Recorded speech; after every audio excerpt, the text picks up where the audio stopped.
Welcome to the Curious Platypus.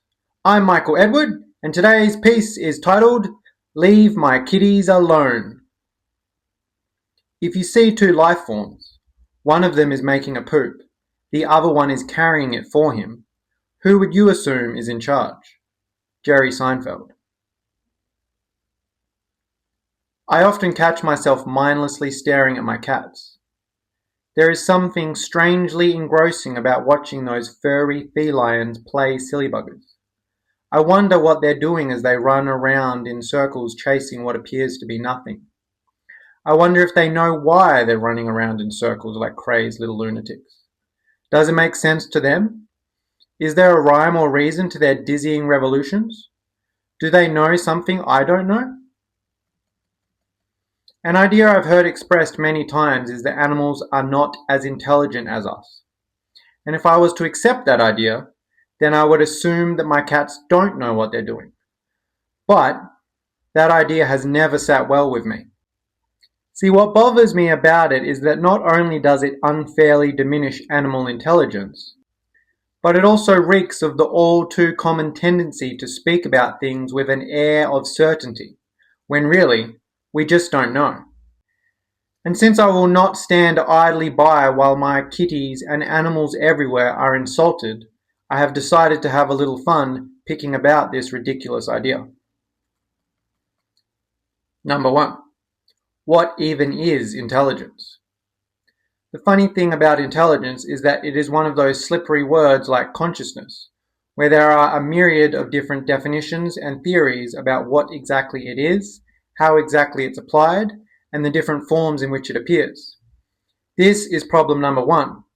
If we can't even decide what exactly intelligence is, then how can we claim that we are more intelligent than animals? But since I don't want to get stuck on some definitional wild goose chase, for the purposes of this piece, let's use the definition given by the author of the 2020 book, Birth of Intelligence, Daol Lee. Apologies for the pronunciation, my friend. Intelligence can be defined as the ability to solve complex problems or make decisions with outcomes benefiting the actor. Number 2. Human-centric definitions. Okay, now that we've got the definition straight, let's move on to problem number 2, where I throw all definitions of intelligence into question. Mwahahaha. Even if the above definition of intelligence is a good one, which I think it is still a definition we humans came up with. It is still our metric based on our concepts and the way we perceive and make sense of the world. And for all we know, animals might see things differently. Maybe they don't think of things in terms of problems and outcomes. And so, if we were as smart as we think we are, we should probably acknowledge that just because animals don't conform to our definitions of intelligence, that does not mean they're not intelligent. After all, if crayfish, crabs, or newts got to define intelligence based off their ability to regenerate lost limbs, then they would have us beat. If octopi, seahorses, or chameleons got to define intelligence based off their ability to change the coloration and texture of their body to blend into their environment, then they would have us beat.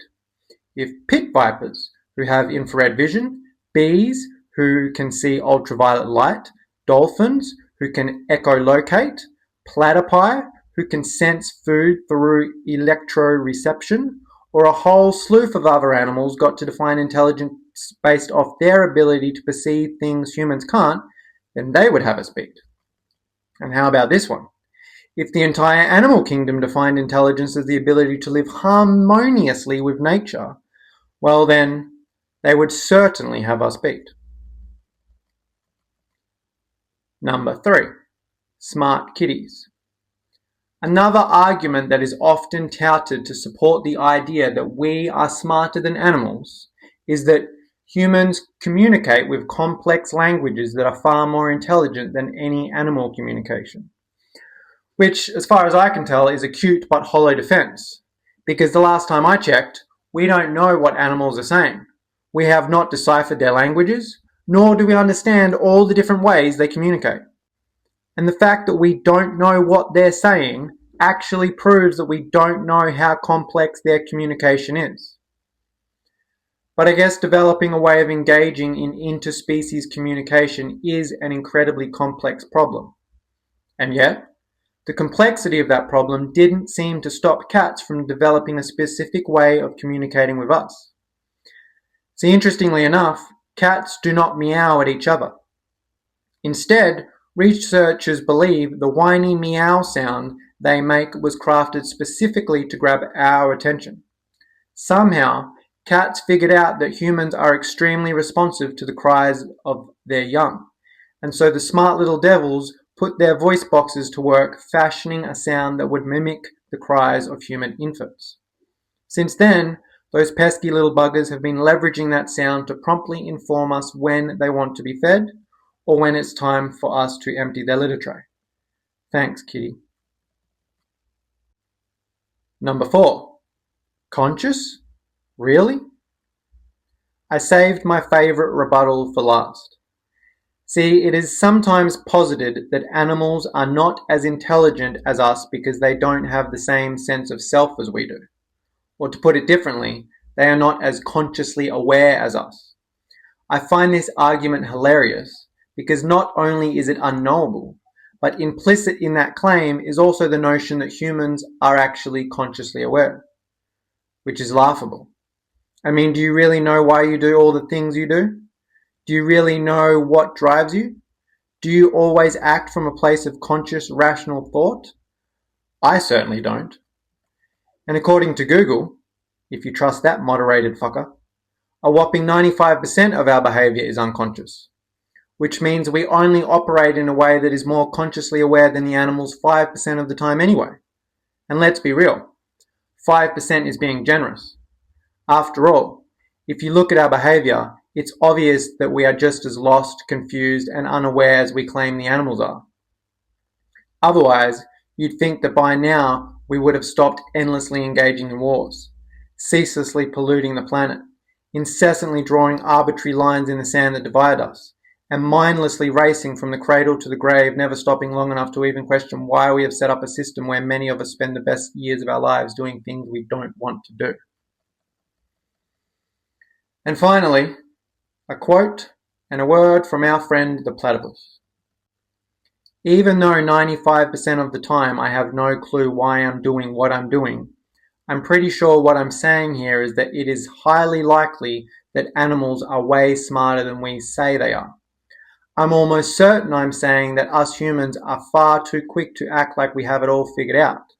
And I'm definitely saying that, and I apologize again for the pronunciation of your name, my friend, Hippolyte A. Taini had it right when he said, I have studied many philosophers and many cats. The wisdom of cats is infinitely superior. And I tend to agree. Just as I was about to finish this piece, my old friend the platypus, who I sometimes use in my writing as a talking head, chimed in to make a final point. He said, Michael, I'm surprised at you. I mean, you're certainly not giving humans enough credit. See, maybe those humans who diminish animal intelligence know exactly what they're doing.